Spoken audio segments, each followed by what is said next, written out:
Well, well, well. It's Sunday, baby, and something happened on Friday night that I would like to bring to light.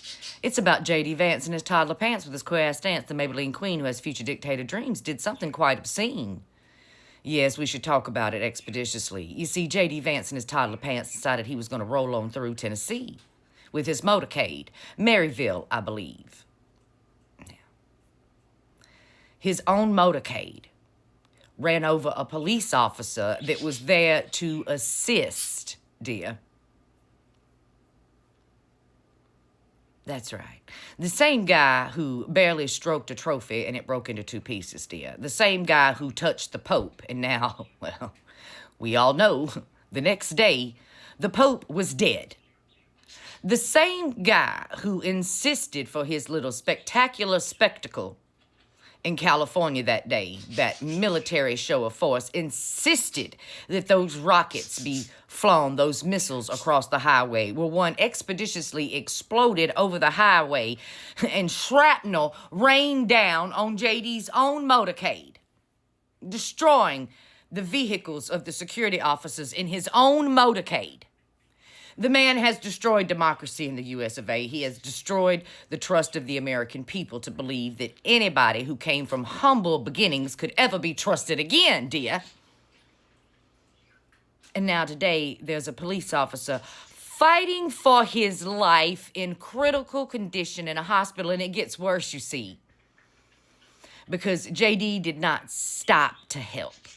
You may not know this about a motorcade, but every single time, whether it be the president or the VP or any political officer, dear, who has a motorcade rolling through a city, at the end of the motorcade, much like a parade, is an ambulance, just in case something goes wrong.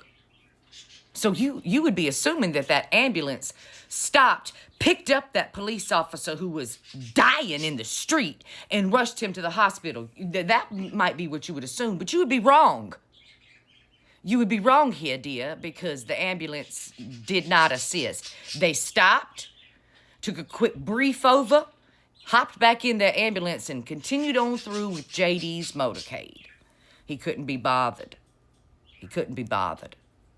All that security and all that help and an ambulance too, but he couldn't be bothered. And before you come at me with protocol, I just want to say today, had that been Obama, baby, that man would have had his Secret Service and his ambulance right there.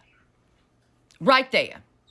Obama would have insisted that his ambulance rushed that police officer to the hospital, and you can't convince me of anything different.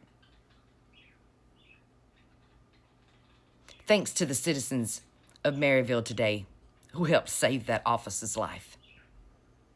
Well, we hope he's still in critical condition, but we know for sure that he wouldn't have made it to the hospital had it not been for the citizens coming to the aid, because JD couldn't be bothered. Something else happened today that I want you to know about. The love child of Hulk Hogan and Ric Flair has issued a full-chested apology to the American people for her behavior, for her violent rhetoric, you see, because now she is on the receiving end of said rhetoric, dear. She has started getting death threats. Marjorie's life is much like our life now. Every day I get death threats because I dare to say what needs to be said.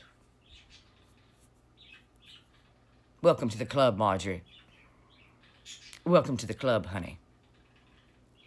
But to hear Marjorie, with her full chest, apologize. I'm not saying Marjorie gets invited into the fold today, but what I'm telling you is the same thing I've been trying to say for quite some time. These motherfuckers will not learn until they get burned. And today, Marjorie is on fire.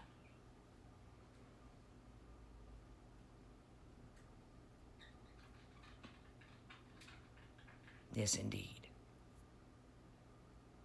JD has not issued one statement about what happened Friday night. Not one. I went and double-checked on his Twitter feed. Nope. All he has twatted out into the twattosphere is fear, dear.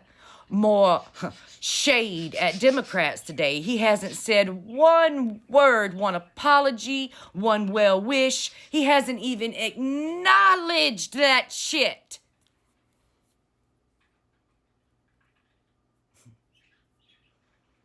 It's pretty sad, JD, when even Marjorie looks better than you today. Yes, it's a pretty sad day for the US of A when Marjorie Taylor Greene, the love child of Hulk Hogan and Ric Flair, the loudest mouthpiece that used to stand over there, has a bigger heart and conscience than you. This is just another in a long list of reasons why JD should never, ever make it into the Oval Office, baby. Never. Where's your apology, JD? Where's your thoughts and prayers? Right? Isn't that what y'all like to do? Issue thoughts and prayers? Just remember Tennessee. Just remember law enforcement officers.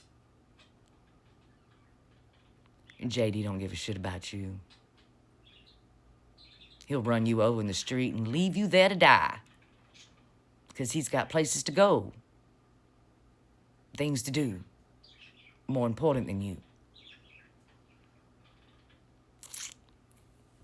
Happy Sunday.